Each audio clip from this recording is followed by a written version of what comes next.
कैसे तुम्हारा दुश्मन भी तुम्हारी इज्जत करने के लिए मजबूर हो जाएगा, ये मैं तुम्हें आज की वीडियो में बताने वाला हूँ। पहली बात तो तुम्हें जिंदगी में कामयाब होना है, आगे बढ़ना है, ग्रो करना पड़ेगा। और अगर किसी इंसान ने तुम्हारे साथ कभी गलत किया भी है तो उस इंसान के अंदर में जो उसकी साइकोलॉजी होती है, जो तुम्हारे बारे में सोचता है, उसको ये लगता है कि तुम भी उसके साथ वैसा ही सोचते हो जैसा कि वो सोचता है। यानी जब तुम ग्रो करोगे तो उसको लगेगा कि शायद तुम उसे एटीट्यूड दिखाओ, घमंड दिखाओ, उसके सामने अहंकार के साथ पेश आओ। लेकिन एक बात का ध्यान रखना, तुम्हारा दुश्मन ही अगर क्यों ना हो कोई, अगर तुम्हें उसे अंदर से बदलना है, उसकी थिंकिंग को चेंज करना है, तो उसके साथ अगर कभी कोई प्रॉब्लम आती है तो तुम वहां पे घमंड मत दिखाओ, ईगो मत दिखाओ। भले किसने तुम्हारा कितना ही दिल क्यों ना दुखाया हो, तुम उसका साथ दो, लेकिन दायरे में रह के। साथ देने का मतलब ये नहीं होता कि अपना सब कुछ लुटा दो, लेकिन साथ दो।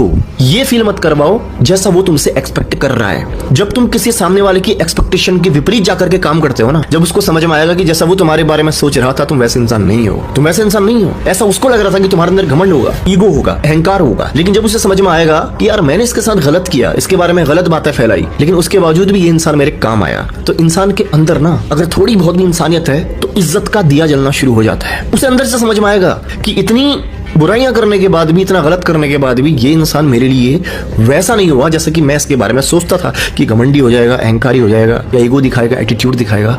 लेकिन जब वो पाएगा कि तुम उसकी सोच के बिल्कुल विपरीत हो। लेकिन एक बात का ध्यान देना, साथ देने का मतलब बेवकूफ बनना नहीं होता है, सबको लुटाना नहीं होता है। साथ देने का मतलब साथ देना होता है। सामने वाले को एहसास होना चाहिए कि उसके गलत करने के बाद भी तुम उसके साथ खड़े हो, उसके साथ हो। क्योंकि नफरत अगर वहां से है और यहां से भी अगर दोनों जगह से नफरत है ना, तो कभी भी ये चीज सॉल्व नहीं हो पाती है। लेकिन कोई इंसान अगर तुमसे बेइंतहा नफरत करता है, लेकिन तुम उसकी उस परिस्थिति में, उस टाइम पे अगर काम आ जाओ गलती से, जब उसको सबसे ज्यादा तुम्हारी जरूरत है या किसी की जरूरत है, वो इंसान अंदर से खत्म हो जाएगा साहब। उसको लगेगा कि मैं किस इंसान के बारे में क्या सोच रहा था, ये तो वैसा है ही नहीं। इस तरीके से इंसान अंदर से बदलता है। अगर तुम ये सोच रहे हो कि तुम जब कुछ बन जाओगे तो तुम घमंड दिखाओगे, तुम एटीट्यूड दिखाओगे, तुम ईगो दिखाओगे, ये नहीं करना है तुमको, ये कभी नहीं करना है तुम्हें। उसको एहसास कराना है, उसको एक्चुअल में गिल्ट होना चाहिए तो उससे तब होगा जब तुम उसकी उस परिस्थिति में काम आओगे, जब उसने तुमसे उम्मीद भी नहीं करी होगी कि तुम काम आओगे, और तुम आते हो, तुम साथ देते हो। तो सामने वाला अपनी नजरों में, उसे समझ में आता है कि मैंने क्या खोया, मैंने क्या किया। अगर थोड़ा बहुत भी उसके अंदर दिल है, लेकिन फिर बता रहा हूँ, दायरे में रह करके मदद करो किसी की भी, क्योंकि जरूरत से ज्यादा मदद करने पे लोग बेवकूफ समझते हैं।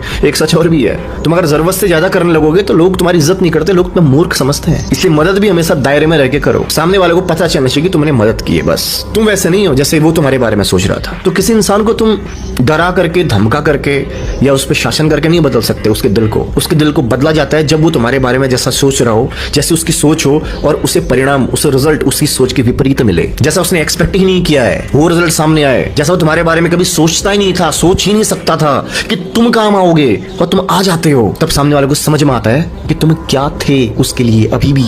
तो किसी इंसान को बदलना है तो बदले की भावना मत रखो अपने अंदर, दूसरे को नीचा दिखाने की भावना मत रखो। ये मत सोचो कि मैं जब कुछ बन जाऊंगा तब इनको बताऊं।